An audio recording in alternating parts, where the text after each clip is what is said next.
Welcome to High Infidelity, the best cheating videos on YouTube. If you enjoy this content, remember to subscribe and turn on notifications.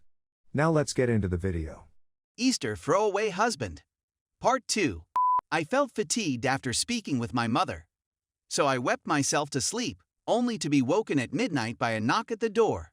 I stood up and peered through the peephole to find my SDBXW waiting for me to answer the door. I couldn't figure out how she discovered me, much alone which room I was in. But I didn't want to see her or hear her say anything. She had no right to even glance in my general way after what she had done to me. So, once again, I relied on the hotel phone. But instead of phoning my mother, I dialed 911. As they sent 2 cops, I remained on the line, describing the scenario. I stood there watching as the cops took my SDBXW from in front of the door and escorted her over to the squad vehicle.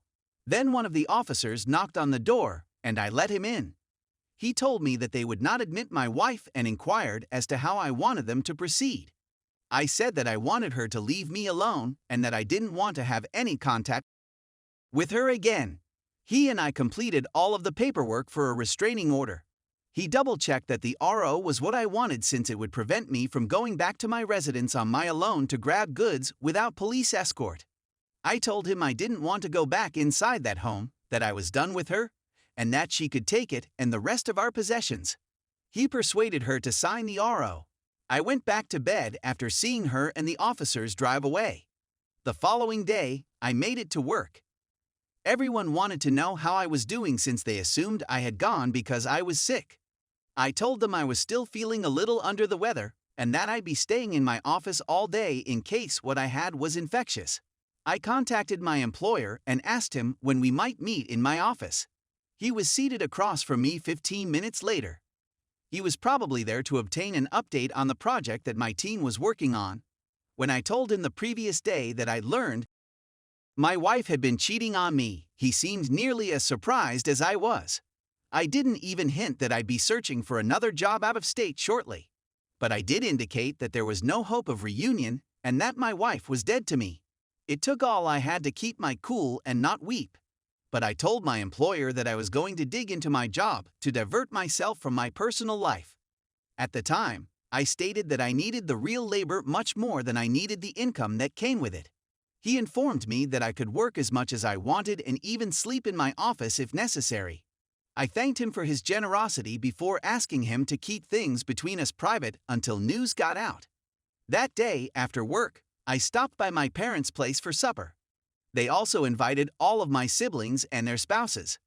As supper was coming to a conclusion, my parents pulled me away and recommended I tell everyone what had occurred and what was going to happen. When I started talking, there were still a few people eating. However, the news dampened everyone's appetites. They were all as startled and outraged as I was. When I left, 2 of my siblings received calls from my ex and felt horrible for her. They both wished they had known what was going on so they could have given her a piece of their mind. I promised them, and the rest of my family, that all I wanted was for my wife and anybody associated with her to be ignored, barred from contact, and outcast. I stated that it was not the fault of her family that my wife is useless. And my wife had shown that she was undeserving of any kind of attention, favorable or bad. I then said that I would be seeking for a new job in a different state in the following weeks. Some members of the family were enraged. They weren't upset with me because I felt it was what I needed to do. They were angry because my wife had sinned, and I was being punished by being separated from people who love and care for me. I agreed since that didn't seem even somewhat fair. But the possibilities of persuading every human being linked to her to flee the state out of shame were slim. The next day, I had my first meeting with my lawyer.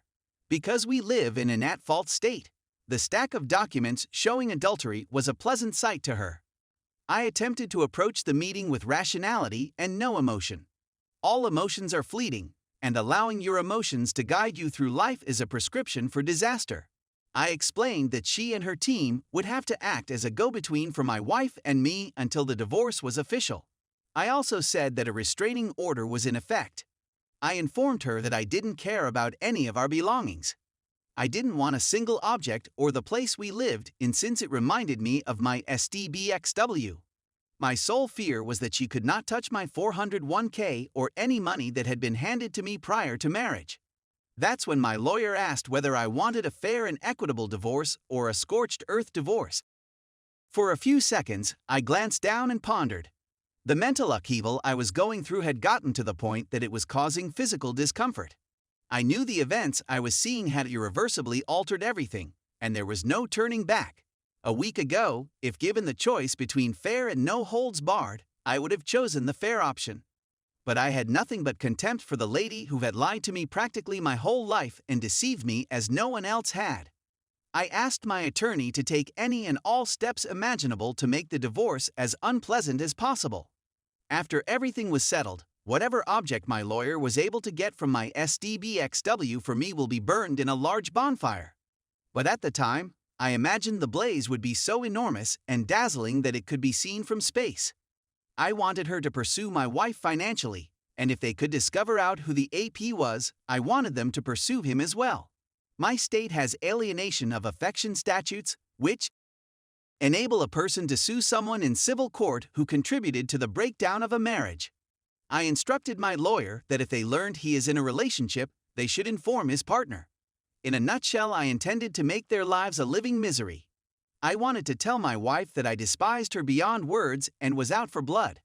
I wanted to annihilate her life in the same way she'd annihilated mine, and let the shards fall where they may. My lawyer phoned me at work today to inform me that my wife had been served at her place of employment. She invited me to come over after work to speak with the messenger they dispatched to serve papers on my wife. It was enough for me to know she'd been served and realized I'd never be a part of her life again. But I opted to listen to the messenger in the hope that he might tell me anything. After being served, my SDBXW leapt out a window. He and I sat in an office without my lawyer there as he said that he'd picked up the documentation from the school about 10:00 a.m. as a courier. He checked in with the front office, and a member of the faculty brought him to my wife's classroom. When the employee answered the door, she was in the midst of a lesson. According to the courier, he went by the staff member, asked my wife to verify her identity, and then informed her that she had been served with legal divorce papers owing to adultery. He said that my SDBXW was clearly taken aback by the rate at which I was moving, was humiliated to be served at work in front of her pupils, and was holding back tears. He informed me that as he went out, she collapsed into the floor and sobbed violently. That was great to hear, and I was relieved she'd obtained the documents. To be honest, I'm not sure why I'm writing this. It's been therapeutic, but I'm not looking for advice. At least, I don't believe so. As previously indicated, I have everything arranged, and the divorce is already in process and will take place. I'm simply in so much pain, and I'm really fighting to find a reason to keep going. I'm not going to do it. I'm not considering suicide. There isn't a single part of me that wants to die. I want my life back, but that is impossible. There will be no fresh light for me with someone else in the future. She ruined something clean and precious that one can only have once in a lifetime. And despite her tears, she didn't seem to mind. With her betrayal, she reduced all we had to ashes. I'm having difficulty seeing my existence completely alone till the day I die, and I don't want to continue on. I despise myself for ever giving her a minute of my attention, much alone years of my life. I feel like my whole life has been, and will continue to be, a waste of time. Sure, I have a job and the ability to advance. But doing it alone for the rest of my days is simply too much for me. I guess I should explain why I claimed I'd never be a parent and would be alone from now on. But I was brought up in a specific manner, and with a certain perspective. My wife was also reared in this manner, which is one of the reasons we were so close. I think she didn't care about her appropriate upbringing in the end and wanted to ruin us both in the process. I was taught that people were never supposed to go about planting oats and having pointless tawdry with random encounters. I feel that the most perfect connection a person may have in this life is one in which the two have only knew each other for a short period of time. I appreciate that in these current times, such point of view seems antiquated to the majority, if not all. However, when two individuals find intimacy together, every act of intimacy is lovely. Nobody needs to be concerned about previous relationships. Nobody needs to be concerned about infections or pregnancy. Nobody needs to be concerned that they aren't doing anything as good as a prior partner. They're so had since there aren't any other partners. You are all learning together. You all grow up together. Instead of living a life that eliminates the chance of STD, undesired pregnancy, paternity fraud, and so on. Instead of having to confront the repercussions of ignorant individuals, our civilization has devised methods to repair such errors. Nothing can separate the two as they become one. At least, that's what I was told to think. That is how romantic relationships were designed to be, but mankind has strayed from that perspective. That's what my wife professed to believe in front of me more times than I can count. I can't tell you how many times my wife said she was glad we lived our life the way we did. She expressed gratitude for the fact that we could get to know each other in a manner that few people can nowadays. I suppose that was all a bunch of BS. But it doesn't matter anymore. There will never be reconciliation because of such thinking. And after witnessing what she was doing behind my back, there was no way I could ever consider her appealing. The filthy adulterous filth. She put me to could not be cleaned with 1,000 gallons of bleach and a power washer. I consider her to be soiled, ill, and filthy. A week ago, all I had to do was think about my wife to become aroused. Now she may be nude and ready in front of me, and my response would be to spit on her in disgust before vomiting again. And since I've known someone else, I'll never be able to have that relationship with another individual. Even if I wanted to, I couldn't date a virgin since, because of my relationship with my wife, I couldn't be what that hypothetical virgin deserves. I'm sure I'll receive a lot of flack from progressive readers who see as something to do with random people for pleasure and put as a hobby on their Facebook profile. That's all well and dandy.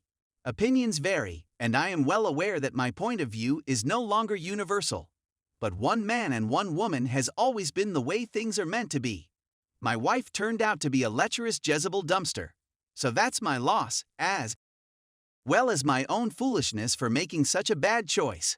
I simply don't believe it's fair that even though I didn't do the act, I'm the one who has to go through the torment of life for the rest of my days completely alone. Edit. To those who privately message me about the terms one guy and one woman being homophobic, please know that they were not intended in that manner. I meant two individuals, because regardless of gender, I believe that two people in one everlasting relationship is better. And I still stand by it. But now that it's there, I'm not going to go back and alter it. So don't waste your time texting me and claiming I'm anti-gay. What any two individuals do in the privacy of their own company is none of my concern. I can't emphasize how much I don't care about anyone's life. Straight or whatever. I don't mind. It's one of the main reasons I don't want to know any more details about my wife's infidelity. Edit 2, Luke 16:18. Anyone who divorces his wife and marries another woman commits adultery, as does the man who marries a divorced woman. Edit 3 final edit. I'd done an excellent job of concentrating completely on work during the prior 3 days. I'd made tremendous progress on the corporate project because I'd spent all of my time in my office. It seemed counterintuitive to pay for a hotel room when my business offers a comfy sofa. I awoke this morning determined to make progress on the project and to begin my employment hunt in other areas. But as I sat in my desk chair and looked at the date on my computer, I had an epiphany that took me to tears. I'm finished now. My wife's birthday is today. Obviously, I had no intention of sending her any best wishes. But it made me think about something I hadn't before. That day will always be associated with her, at least in my imagination. It was bad enough that thinking about the forthcoming holidays made me nostalgic for better times when I had someone. I believe I could always disregard unpleasant days and focus only on my job. But today's date will always remind me of her. I can't get away from it no matter what I do or where I go. Moving away and ignoring her doesn't actually take her out of my life since she was my life. I want to forget everything about her. I'd want to forget I ever met her. What were once treasured recollections are now nothing more than bitter memories of deceit and dishonesty. That's too much for me. I just cannot. It's incredible how fast life can flip the script on you and demolish your whole existence in an instant. Clearly, based on the responses I received, many people despise me, my opinions, and my values. That's just great with me. I'm not generally one to utilize the terminology and phrases that I used in my article. I simply felt that her actions spoke louder to me than any words I could ever speak to my wife. But as things come to an end, they come to an end just like life. Sure, I could seek assistance to attempt to persuade myself that everything wasn't as horrible as it looked. My grandfather, on the other hand, taught me not to blow smoke up anyone's, including my own. So it's finished, and so am I. This is clearly not the moment or manner in which I envisioned it ending. However, this existence might be too brutal at times to continue. God bless each and every one of you. May you find happiness in this life. I would never wish someone love, even my toughest adversary.